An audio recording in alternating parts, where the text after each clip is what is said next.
सभी को जय जिनेन्द्र।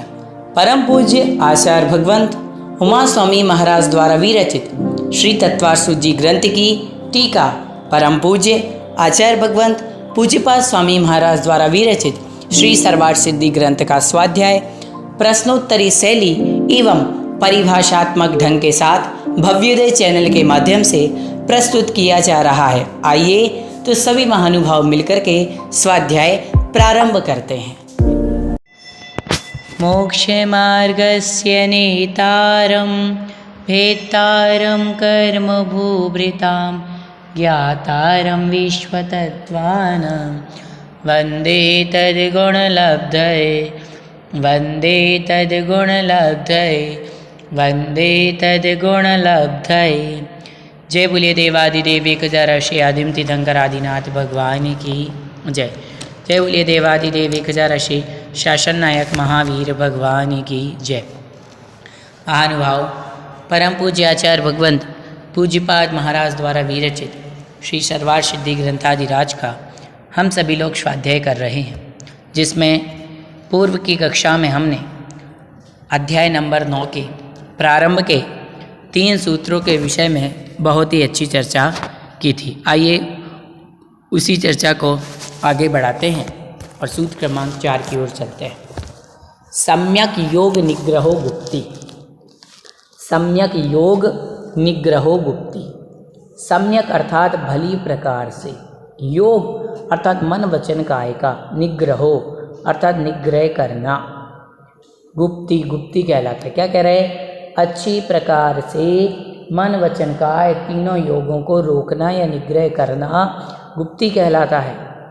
आचार्य भगवंत कहते हैं, यहाँ पर गुप्ति का स्वरूप बता रहे हैं कि काय वांग मनः कर्म योगा। इस सूत्र में योग का व्याख्यान कर रहे हैं। उसकी स्वच्छंद प्रवृत्ति को बंद होना निग्रह है। विषय सुख की अभिलाषा के लिए की जाने वाली प्रवृत्ति निषेध करने के लिए सम्यक विशेषण दिया। इस सम्यक विशेषण युक्त संक्लेश को नहीं उत्पन्न होने देने रूप योग निग्रह से काय आदि योग का निरोध होने पर तन्निमित्तक कर्माश्रव नहीं होता। इसलिए संवर की प्रसिद्धि जान लेना चाहिए। वह गुप्ति 3 प्रकार की है: काय गुप्ति, वचन गुप्ति, मनोगुप्ति। गुप्ति कितने प्रकार की है? 3 प्रकार की है। कौन कौन सी? मनोगुप्ति, मन को वश में करना, मनोगुप्ति। वचन को वश में करना, वचन गुप्ति। और काय को वश में करना, काय गुप्ति। इस प्रकार से गुप्ति 3 प्रकार की है। गुप्ति का परिभाषा क्या हुई? सम्यक योग निग्रहो गुप्ति। भली प्रकार से तीनों योगों का निग्रह करना गुप्ति है। और मन गुप्ति, मन की प्रवृत्ति को रोकना, मन गुप्ति। वचन की प्रवृत्ति को रोकना, वचन गुप्ति। काय की प्रवृत्ति को रोकना, काय प्रवृत्ति।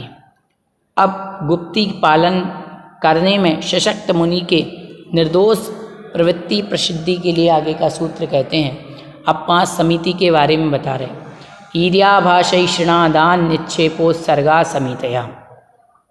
ईर्याभाषैषणादान निक्षेपोत्सर्गा समितया अर्थात समिति 5 प्रकार की: ईर्या समिति, भाषा समिति, ऐषणा समिति, आदान निक्षेपण, उत्सर्ग। ये 5 समितियाँ होती हैं।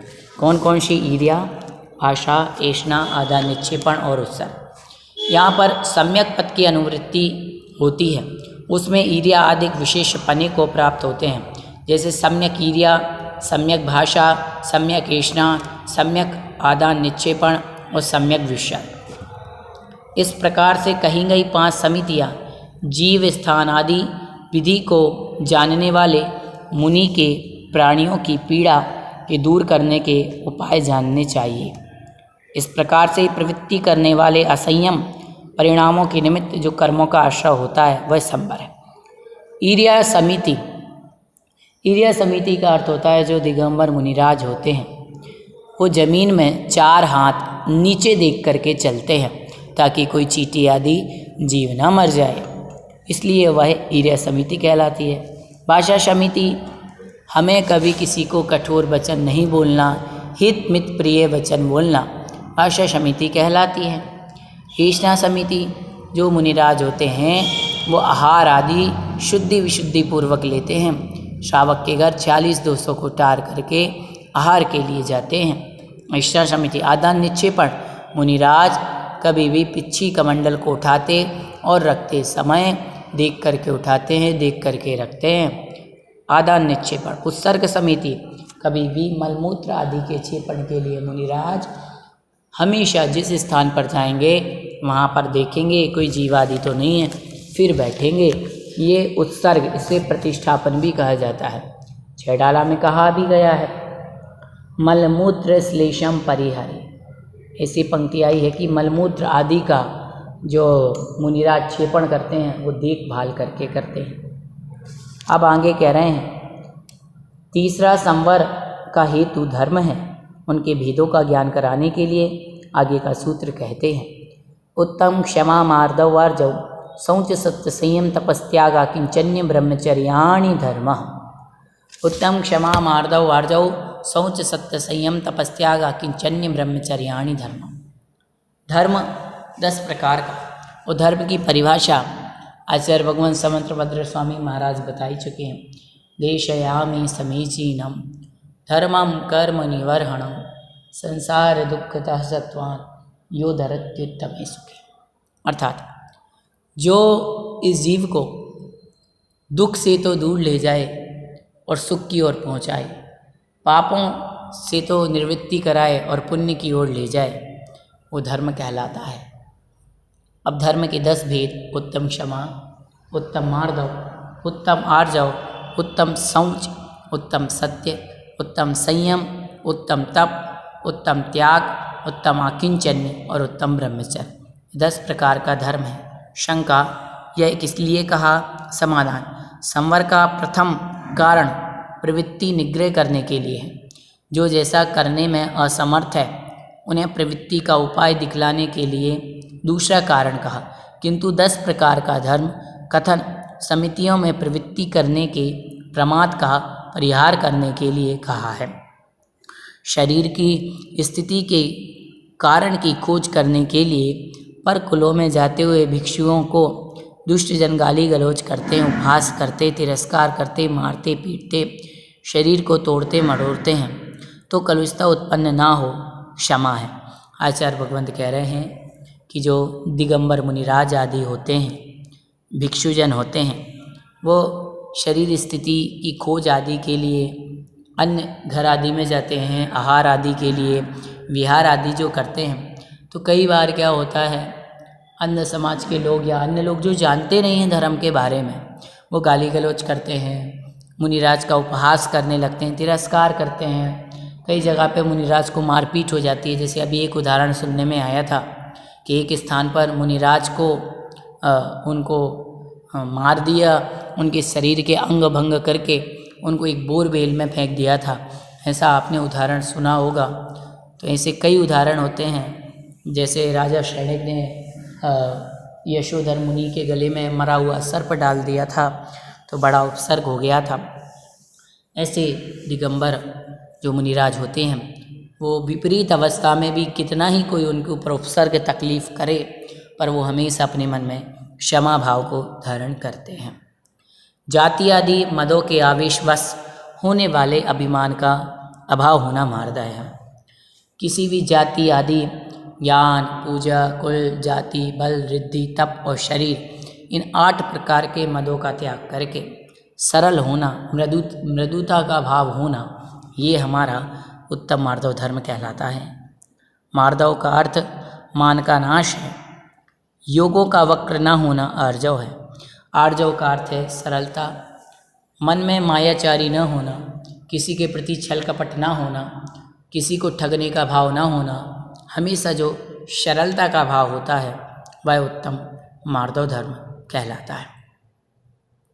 मार्दव धर्म उत्तम आर्जव धर्म कहलाता है। आर्जव का अर्थ है सरलता, मायाचारी न होना, ये उत्तम आर्जव धर्म है। प्रकाश प्राप्त लोभ का त्याग करना शौच है। शौच धर्म के लिए आचार्य भगवंत कह रहे हैं कि लोभ कषाय का त्याग होना, लालच न होना, ये शौच का कारण है। उत्तम शौच धर्म जब ही आएगा जब मन में लोभ नहीं होगा। मन में लोभ होगा तो मन में पवित्रता नहीं आ सकती। शौच का अर्थ है पवित्रता। अब कह रहे अच्छे पुरुषों के साथ साधु वचन बोलना सत्य धर्म है। सत्य धर्म क्या कहलाता है? मीठे अच्छे वचन बोलना, कभी भी झूठ ना बोलना।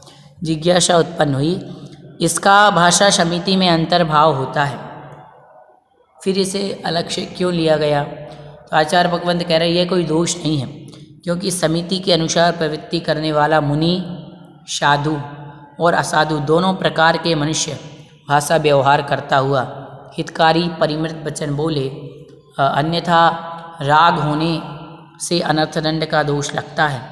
यह वचन समिति का अभिप्राय है, किंतु सत्य धर्म के अनुसार प्रवृत्ति करने वाला मुनि, सज्जन पुरुष, दीक्षित या उनके भक्तों में साधु वचन बोलता हुआ भी ज्ञान चारित्र के शिक्षण आदि के निमित्त बहुविध कर्तव्यों की सूचना देता है।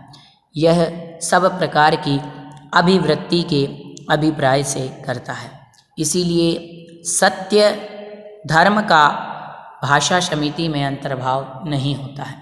समितियों में प्रवृत्ति करने वाला मुनि के उनका परिपालन करने के लिए जो प्राणियों का और इंद्रियों का परिहार होता है वह संयम है। कर्मक्षय के लिए जो तपा जाता है वह तप है। संयम के लिए क्या कहा गया?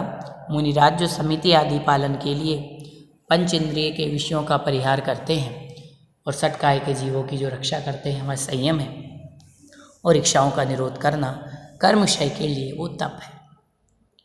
आगे कहा तब 12 प्रकार का जानना। आगे यह आचार्य भगवंत बतलाएंगे। संयत के योग्य ज्ञानादि का दान करना त्याग है। जो शरीर आदि उत्पात हैं उनके संस्कार का त्याग करने के लिए यह मेरा है, इस प्रकार का अभिप्राय त्याग करना अकिंचन है। जिसका कुछ नहीं है वह अकिंचन है और उसका भाव अकिंचन है। स्त्री अनुभूत स्त्री का स्मरण करने न करने और स्त्री विषय कथा न सुनने का त्याग करने और स्त्री से सटकर सोने बैठने का त्याग करने से परिपूर्ण ब्रह्मचर्य होता है, अथवा स्वतंत्र वृत्ति का त्याग करके गुरुकुल में निवास करना ब्रह्मचर्य है। दिखाई देने वाले प्रयोजन का निषेध करने के लिए क्षमा आदि के पहले उत्तम विशेषण दिया। इस प्रकार जीवन में उतारे गए स्वगुण और प्रतिपक्षभूत दोषों के सद्भाव में लाभ और हानि है। इस तरह की भावना से प्राप्त हुए जो धर्म संज्ञा वाले उत्तम क्षमा आदि संवर के कारण होते हैं। क्षमा आदि विशेष और उनके उल्टे कारणों का आलंबन आदि करने से क्रोध आदि की उत्पत्ति नहीं होनी चाहिए, यह पहले कह आए हैं। इसका यहाँ पर आचार्य भगवंत ने जो क्षमा आदि का स्वरूप बताया है वह जानने योग्य है। 10 प्रकार का धर्म होता है। उत्तम क्षमा, मार्दव, वर्जव, शौच, सत्य, संयम, तप, त्याग, अकिंचन्य, ब्रह्मचर्य। इन 10 धर्मों को हमने 10 लक्षण के दौरान भी बहुत अच्छी तरीके से आप सब लोग जानते हैं, समझते हैं, इसलिए इसका विशेष व्याख्यान न करते हुए इतनी ही चर्चा करेंगे। अगले सूत्र में आचार्य भगवंत जो 12 प्रकार की भावनाएं हैं उन 12 प्रकार की भावनाओं की चर्चा करते हैं। अनित्या शरण संसारिकत्वा नित्वा सुच्याशव संवर निर्जरा लोक बोधि दुर्लभ धर्मा स्वाख्यान तत्वानुचिंतनम अनुप्रेक्षा। अनित्य आचरण, संसार एकत्व, अन्यत्व आसुचि, आश्रव, संवर, निर्जरा लोक बोधि दुर्लभ और धर्म स्वाख्यात तत्व का बार बार चिंतन करना, ये 12 प्रकार की भावनाएं हैं, अनुप्रेक्षा हैं। 12 प्रकार की भावनाओं का स्वरूप आचार्य भगवंत बताते हैं। ये समुदाय रूप शरीर, इंद्रिय, विषय, उपभोग और परिभोग द्रव्य जल के बुलबुले के समान अनवस्थित स्वभाव वाले हैं तथा गर्भादि अवस्था विशेषों में सदा प्राप्त होने वाले संयोगों से विपरीत स्वभाव वाले हैं। मोहवश अज्ञानी प्राणी इनमें नित्यता का अनुभव करता है। वस्तुतः आत्मा के ज्ञानोपयोग और दर्शनोपयोग के सिवाय इस संसार में अन्य कोई भी पदार्थ ध्रुव नहीं अर्थात नित्य नहीं है। इस प्रकार का चिंतन करना अनित्य भावना या अनित्य अनुप्रेक्षा है। 6 डाला में पढ़ के आए हैं। जोवन ग्रह गोधन नारी, हय गय जन आज्ञाकारी। जोवन ग्रह गोधन नारी, स्त्री पुत्र मित्र, ये सब जो भी कहे, माता पिता भाई बहन, संसार का सोना चांदी, ये सब कैसा है? अनित्य है, अर्थात ये नित्य नहीं रहने वाला। मेरी माता है, पिता है, पत्नी है, जिस पत्नी को हम बहुत प्यार करते हैं और पत्नी जिस पति को बहुत प्यार करती है, वो भी बहुत समय तक रहने वाला नहीं है। नाश हो जाएगा, सब नष्ट हो जाएगा। एक ना एक दिन पत्नी भी जाएगी, एक ना एक दिन पति भी जाएगा, एक ना एक दिन बेटा भी जाएगा, कोई रहने वाला नहीं है। कह रहे इंद्रिय भोग छीन थाई, सुरधनु चपला चपलाई। ये जो इंद्रिय के विषय हैं, ये हम सोचते हैं कि शरीर को अच्छा लग रहा है, आज भी आपने कोई भी चीज़ खाई, मीठा लगा, स्वादिष्ट लगा, तो क्षण भर के लिए अच्छा लगता है, बाद में ज्यों का त्यों हो जाता है। इसलिए कहा संसार अनित्य है, संसार की जो वस्तुएं हैं वह अनित्य है। इस प्रकार का चिंतन करना बार बार, ये अनित्य अनुप्रेक्षा है। इस प्रकार चिंतन करने वाला जो भव्य जीव शरीर आदि में आसक्ति का अभाव होने से भोग कर छोड़े गए गंध और माला आदि के समान वियोग काल में संताप नहीं होता। इस प्रकार से आचार्य भगवंत ने अनित्य अनुप्रेक्षा अर्थात अनित्य भावना का स्वरूप बताया। एक लाइन में यदि हम इसका अर्थ समझते हैं तो इसका एक लाइन में यह अर्थ होता है कि संसार में जो पंचेंद्रिय के विषय हैं, भोग उपभोग की सामग्रियां हैं, वो सारी की सारी भोग उपभोग की सामग्रियां, स्त्री पुत्र आदि, ये सब हमारे लिए कैसे हैं? अनित्य हैं। संसार में जो भी आप चीज़ देखते हैं वो सारी की सारी चीज़ें अनित्य हैं। जैसे कि आप उदाहरण के लिए ले लें कि आप रसना इंद्रिय के किसी विषय का सेवन कर रहे हैं। जैसे आपने सोचा कि गुलाब जामुन तो हमें बहुत ही अच्छा स्वाद दे रहा है।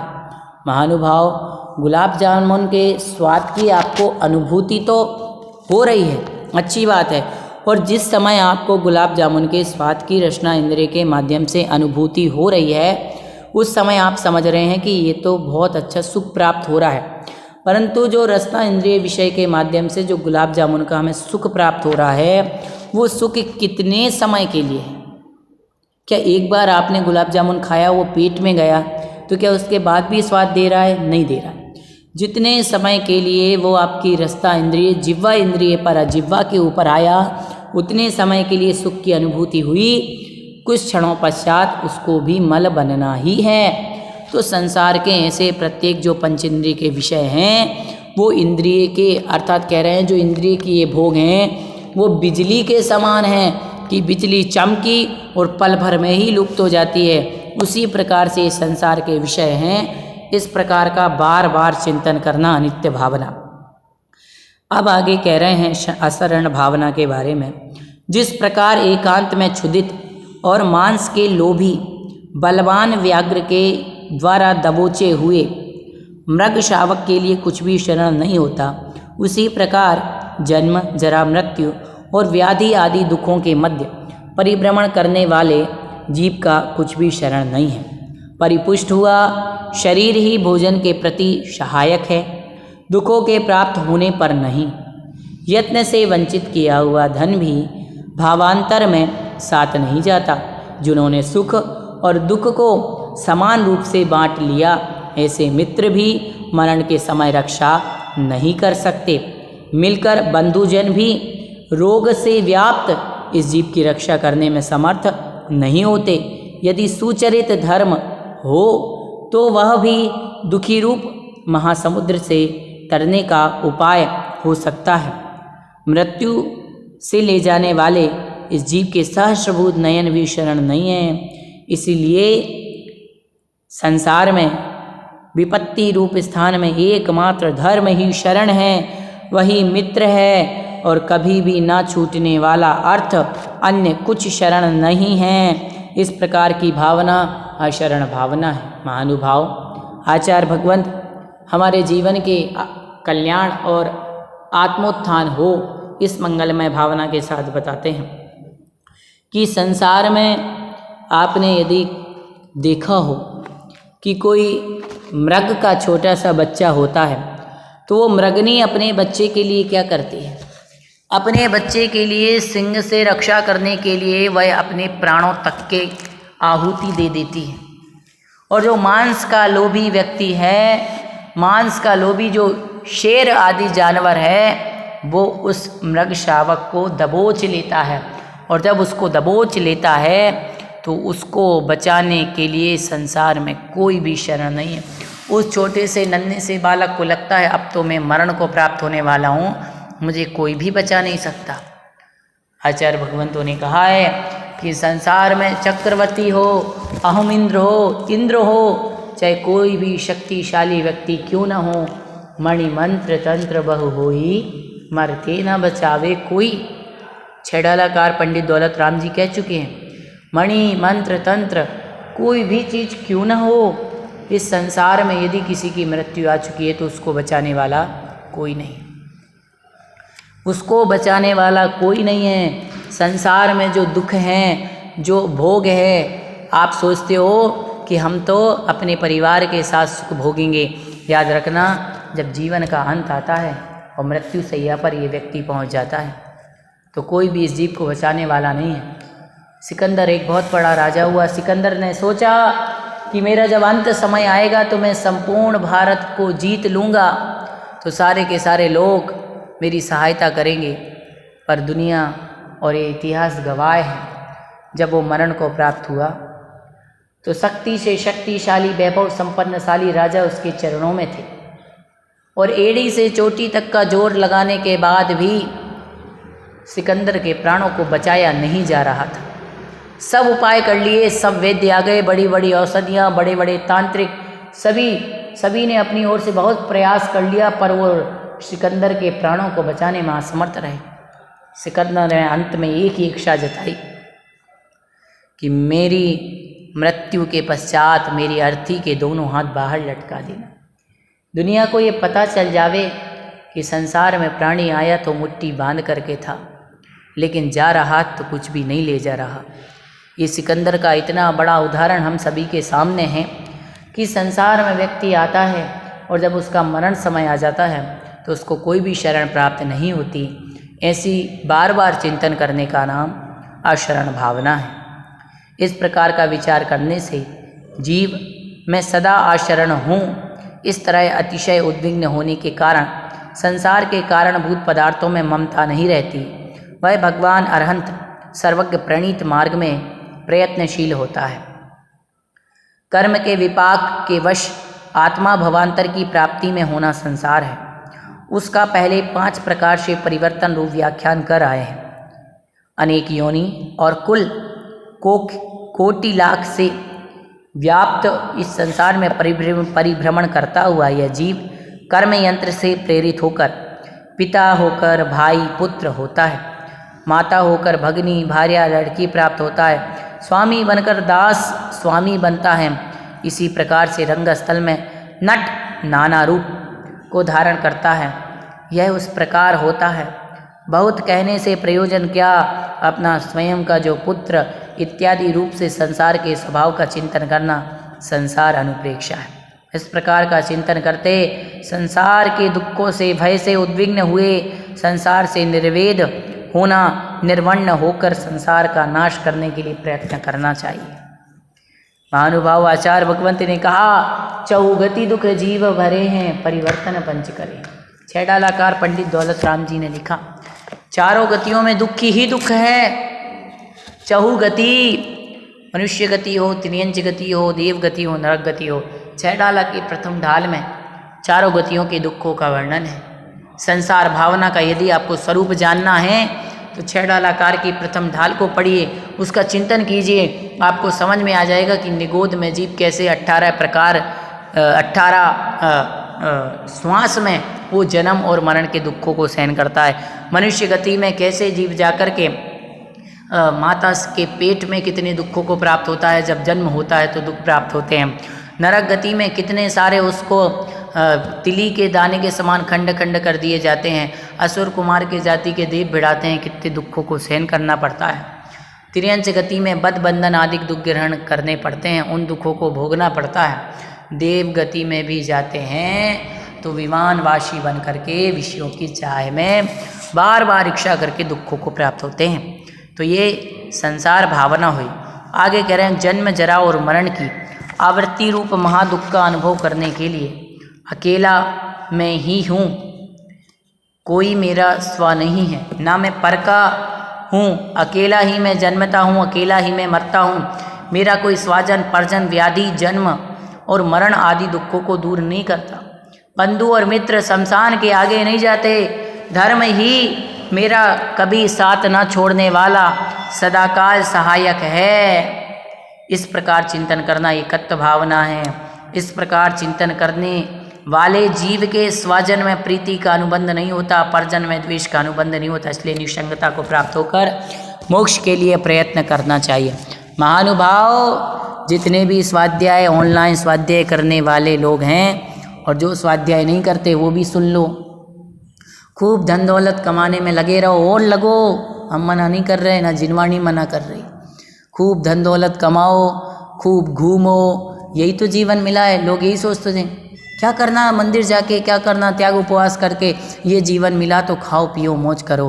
खाने पीने मौज करने के लिए मनाही नहीं है, लेकिन एक बार सोच लेना, पूरा 2400 घंटे धन में ध्यान देने वाले ये सोच लेना, 2400 घंटे विषयों में सोचने वाले एक बार ये ध्यान दे लेना कि जिसके लिए तुम धन कमा रहे हो वो तुम्हारे लिए कितने समय साथ देगी। जिस पत्नी के लिए तुमने धन कमाया वो पत्नी कितने दिन साथ देगी। जिस पति के लिए जीवन भर तुमने रोटियां बनाई वो पति कितने समय साथ देगा। जिस बेटे के लिए तुमने अपने 25 साल का जीवन, अपने सुख, अपने दुख, अपनी अच्छाई, अपनी बुराई सबको त्याग करके बेटे के लिए समर्पित कर दी, वो बेटा कितने दिन साथ देगा। जिस बेटी के लिए माता पिता 25 साल उसके छोटे से लेकर के उसकी गंदगी साफ करते हैं, 25 साल के बाद 1 मिनट में सामने वाला आदमी आकर के एक लाल तिलक लगा करके और एक रक्षा सूत्र बांध करके बोले बेटी तो पराए घर की होगी। 25 साल जो आपने तपस्या करके पाल पोस के बड़ा किया वो 1 मिनट में पराई हो गई। बेटा को जिस 25 साल में पाल पोस के बड़ा किया, बेटे की यदि शादी हो गई तो बेटा पराया हो गया। तो क्या यही जीवन है महानुभाव? इसमें आप सुख मानते हो, इन्हें अपना मानते हो। अरे आपने जन्म लिया है तो बुढ़ापा भी आएगा, मरण भी होगा। संसार में अकेले आए हैं, याद रखो, जन्मे भी अकेले थे, मरेंगे भी अकेले। जब जन्म के दुख हुए तो वो भी हम भोग रहे थे। जब पेट में जो दुख होते हैं उसको हमें अकेले ही भोगना पड़ता है। जब मरण होता है तो मरना भी अकेले पड़ता है, कोई माता पिता भाई बहन साथ नहीं देते। इतिहास गवाह है, इतने प्रेम करने वाले पति पत्नी भी बिछड़े हैं। याद रखना, ये सुन लेना, कितने ही प्रेम करने वाले, कितने ही माता पिता, कितना ही माता का श्रवण कुमार बेटा क्यों ना हो, लेकिन एक ना एक दिन श्रवण कुमार का वियोग होता है। कितनी ही माता क्यों ना हो, आपने खुद देखा है रामायण का जब प्रसंग आया, रामचंद्र जी का वियोग हुआ तो उनके वियोग में दशरथ जी ने प्राण त्यागे, ऐसा कथानक मिलता है। तो किसे अपना मानते हो आप? संसार में कोई किसी का नहीं है। अकेले आए थे, अकेले जाना है। आप अकेला अवतरे, मरे अकेला होए, यों कबहू संसार में साथी सगा न होए। यही है एकत्व भावना। मैं एकाकी एकत्व लिए सब ही आते, तन धन को साथी समझाता पर ये भी छोड़ चले जाते। एकत्व भावना। शरीर से अन्यत्व का चिंतन करना अनित्य अनुप्रेक्षा है।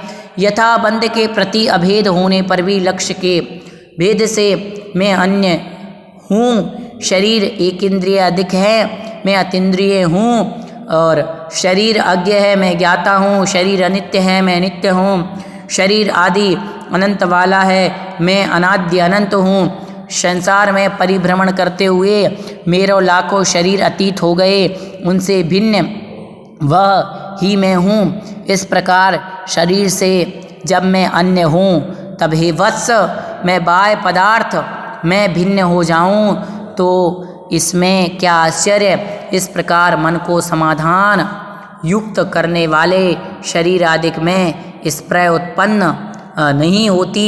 इसमें तत्व ज्ञान की भावना पूर्वक वैराग्य का प्रकर्ष होने पर भी आत्यंतिक मोक्ष सुख की प्राप्ति होती है। महानुभाव आचार्य भगवंत ने कह दिया, जल पय जिए जिए तन मेला, पे भिन्न भिन्न नहीं बेला।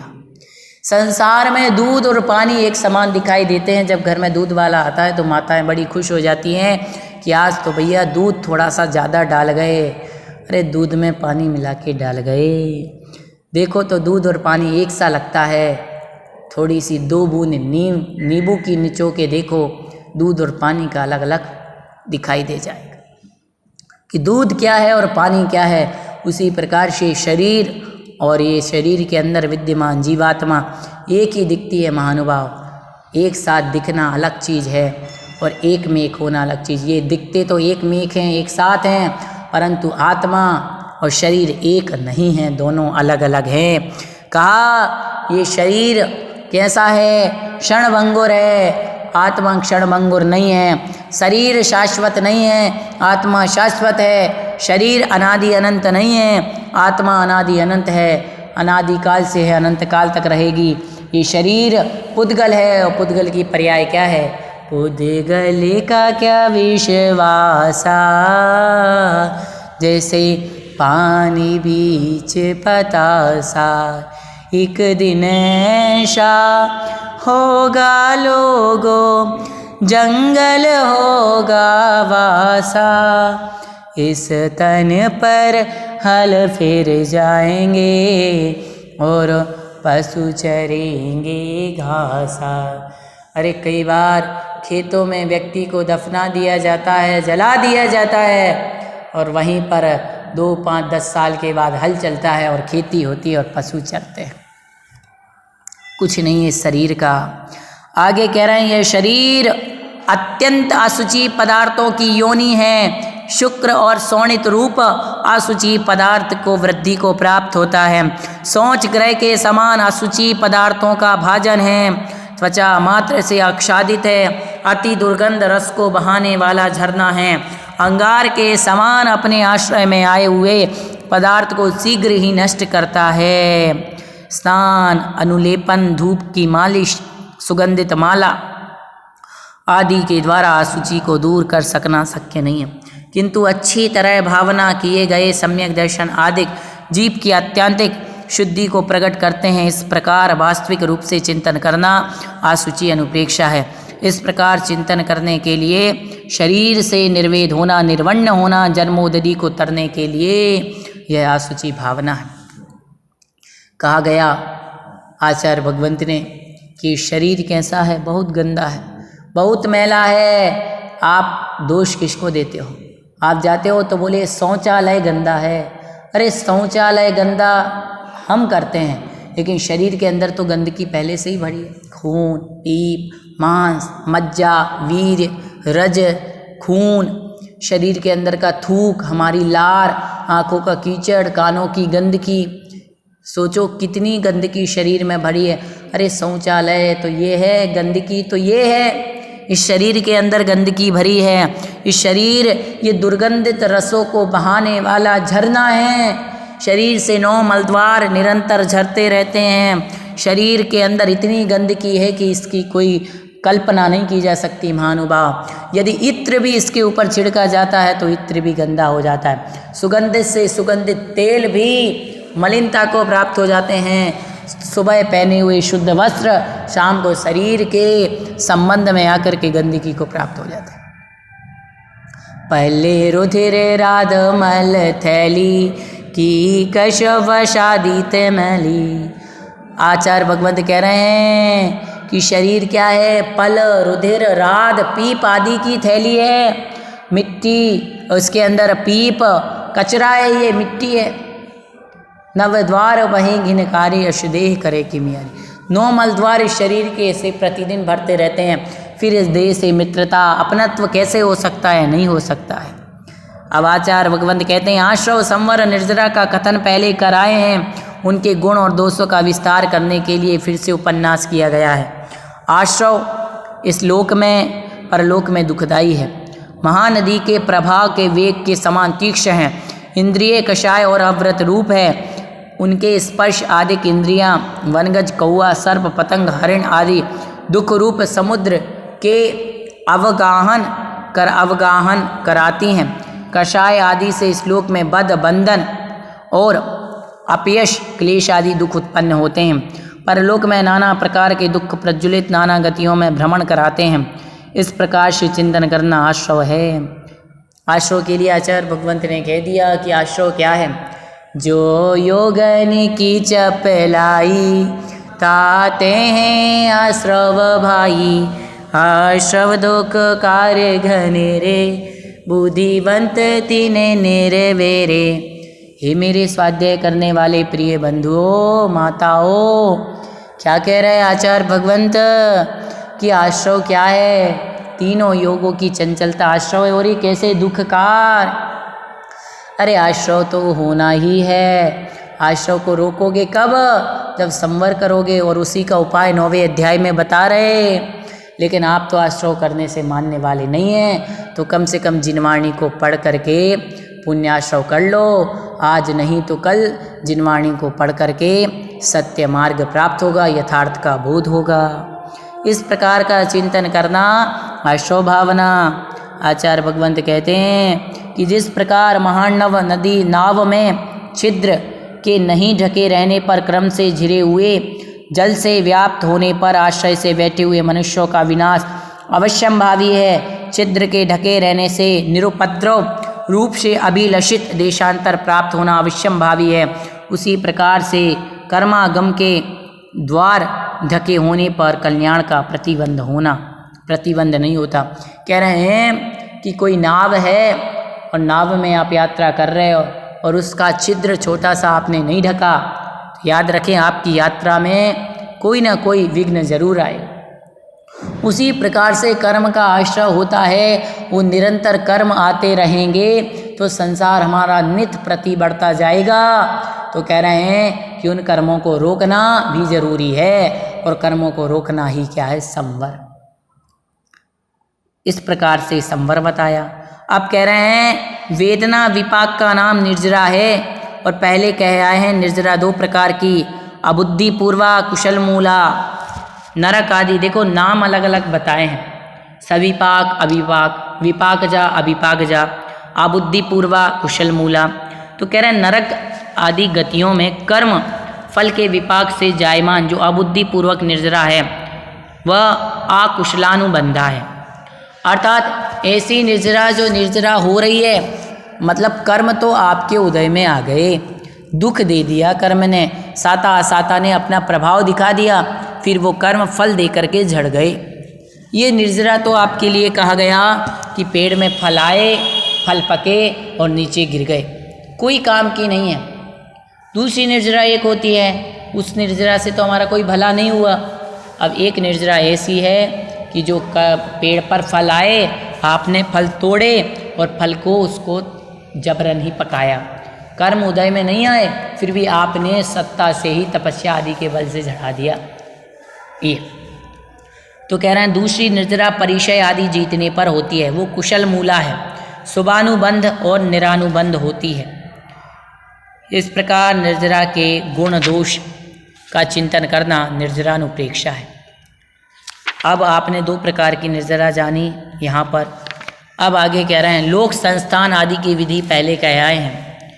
चारों ओर से अनंत आलोकाकाश के बहु मध्य प्रदेश में स्थित लोक के संस्थान के आदि के विधि को पहले कह आए हैं। उसके स्वभाव का अनुचिंतन करना लोकानुप्रेक्षा है। अर्थात कहा गया कि न हूँ न करे न धरे को, सट द्रव्यमयी न हरे को। इस संसार को न किसी ने बनाया है, ना कोई पालन करने वाला है और ना कोई नष्ट करने वाला है। संसार 6 द्रव्यमय है, अनादिकाल से था, है और रहेगा। ये चिंतन करना लोकानुप्रेक्षा है। एक निगोद राशि में सिद्धों की अनंतवे गुणे जीव हैं। इस प्रकार स्थावर जीवों से सब लोक निरंतर भरा हुआ है। इस प्रकार का लोक में तरस पर्याय का प्राप्त होना इतना दुर्लभ है जितना बालुका के समुद्र में पड़ी हुई वज्रशिखता की कर्णिका का प्राप्त होना। जो विकलेंद्रिय जीवों की बहुलता होने के कारण गुणों में जिस प्रकार कृतज्ञता गुण का प्राप्त होना बहुत दुर्लभ है, उसी प्रकार पंचेंद्रिय पर्याय का प्राप्त होना दुर्लभ है। उसमें पशु, मृग, सरीसृप, त्रयंच की बहुलता। इसीलिए जिस प्रकार चौथ पर रत्न राशि का प्राप्त होना अति कठिन है, चौपथ पर रत्न राशि का प्राप्त होना अत्यंत कठिन है, उसी प्रकार से मनुष्य पर्याय का प्राप्त होना कठिन है। मनुष्य पर्याय के मिलने के बाद च्युत हो जाने पर पुनः उत्पत्ति होना इतना कठिन है जितना जले हुए वृक्ष के पुद्गलों का पुनः पुनः वृक्ष रूप पर्याय में उत्पन्न होना। कदाचित पुनः इसकी प्राप्ति हो भी जाए तो देश, कुल, इंद्रिय, संपत्ति, निरोगता का प्राप्त होना अत्यंत दुर्लभ है। सब मिल जाने पर भी समीचीन धर्म की प्राप्ति न होवे, दृष्टि के बिना मुख व्यर्थ है, उसी प्रकार मनुष्य का जन्म होना व्यर्थ है। अति कठिनता से प्राप्त होने के योग्य धर्म को प्राप्त कर विषय सुख में रमाणम होना भस्म के लिए चंदन को जलाने के समान है। विषय सुख विरक्त हुआ, उसके लिए तप की भावना, धर्म की प्रभावना, सुखपूर्वक मरण समाधि का प्राप्त होना अत्यंत दुर्लभ है। जिसके होने पर भी बोधि लाभ सफल होना, ऐसा विचार करना, ये बोधि दुर्लभ भावना है। महानुभाव, संसार में कितने ही वैभव को प्राप्त कर लो, अच्छा शरीर, सब कुछ प्राप्त कर लो, यदि धर्म को प्राप्त नहीं कर पाए तो समझ लेना मनुष्य पर्याय आपने व्यर्थ कर दी। ये धन आदि में केवल मात्र धन के कमाने में जो लगा हुआ है, समझ लो उसकी मनुष्य पर्याय का केवल धन के लिए मिली। ये मनुष्य पर्याय, ये जैन कुल आपको धन के लिए मिला है। आपके लिए इतना महावीर भगवान का वंश केवल धन के लिए मिला है कि केवल महावीर भगवान का वंश आपको रोटियां बनाने के लिए मिला है कि ये महावीर भगवान का जैन कुल आपको संसार के कार्य, इंद्रिय के भोगों के लिए मिला है? नहीं महानुभाव, ये मनुष्य पर्याय महावीर भगवान का कुल, जैन कुल हमारे लिए यह भोगों के लिए नहीं मिला, धन के लिए नहीं मिला, पत्नी के सुख के लिए नहीं मिला। ये जैन कुल मिला है बोधि को प्राप्त करने के लिए, रत्नत्रय को प्राप्त करने के लिए, धर्म को प्राप्त करके मोक्ष का मार्ग प्रशस्त करने के लिए मिला है। 84 लाख योनियों में भटकने के बाद बड़ी दुर्लभता से मिला है। अरे प्रिय बंधु, ये अवसर चूक मत जाना, बार बार आने वाला नहीं है। ये स्वयं को संबोधित करना चाहिए हमें। बोधि दुर्लभ भावना स्वयं को संबोधन देने के लिए आई है, ये सोच करके नहीं आई है कि दुनिया का कल्याण। अरे हमने पढ़ा है तो हमें खुद का कल्याण करना है, स्वयं के कल्याण करने के लिए आई है। ये देह तो चली जाएगी, पर जैन धर्म इस आत्मा में रहना चाहिए। जैन धर्म ये शरीर का धर्म नहीं है, जैन धर्म आत्मा का धर्म है। अपनी आत्मा में जानना देखने का नाम ही तो वस्तु का स्वभाव है। अपने मन में, अपनी भावनाओं में, अपनी आत्मा में धर्म होना चाहिए। बात तो ये है, मन में धर्म के प्रति श्रद्धा होना चाहिए। जैन धर्म के प्रति हमारी अगाध श्रद्धा होनी चाहिए। बोधि दुर्लभ बड़ी मुश्किल से प्राप्त होती है, इसका चिंतन करना चाहिए। आगे कह रहे हैं, जिनेंद्र भगवान ने जो अहिंसा धर्म का लक्षण कहा, सत्य उसका आधार है, विनय उसकी जड़ है, क्षमा उसका बल है, ब्रह्मचर्य से रक्षित है, उपशम उसकी प्रधानता है, निर्यात उसका लक्षण है, परिग्रह रहितपना उसका आलम्बन है। इसकी प्राप्ति होने से दुष्कर्म विपाक से जायमान दुख को अनुभव करते हुए ये जीव अनादिकाल से संसार में परिभ्रमण कर रहा है, परंतु इसके होने पर नाना प्रकार के अभ्युदय प्राप्ति पूर्वक मोक्ष की प्राप्ति होना निश्चित ऐसा है। इसका चिंतन करना धर्म भाव। इस प्रकार का चिंतन करने से धर्मानुरागवश जीव को सदा काल यत्न करना चाहिए। इस प्रकार से अनित्यादि अनुप्रेक्षा 12 भावनाओं का सानिध्य मिलने पर क्षमा आदि के धारण करने से संवर होता है। अनुप्रेक्षा दोनों का निमित्त है, इसलिए अनुप्रेक्षा वचन में दिया है। अनुप्रेक्षाओं का चिंतन करने वाला यह जीव क्षमा आदि का ठीक तरह से पालन करता है। इस प्रकार से आचार्य भगवंत ने आज की कक्षा में 3 गुप्ती और 5 समिति, 10 धर्म और 12 प्रकार की भावनाओं का स्वरूप कहा। इस प्रकार से आज की कक्षा में इतना ही। अगली कक्षा में परिचय जय और चारित्र की हम चर्चा करेंगे। यदि अभी तक हमारी आपने 19 कक्षाएं नहीं पढ़ी, ये 20वीं कक्षा है, तो आप हमारी वो कक्षाएं पढ़ लें। इस वीडियो को अधिक से अधिक शेयर करें, जितना ज़्यादा आप लोगों को भेजेंगे, लोगों को प्रेरित करेंगे, यदि आप एक शेयर करते हैं तो समझ लेना आपके ज्ञान का क्षय बढ़ेगा। सभी को जय जिनेंद्र।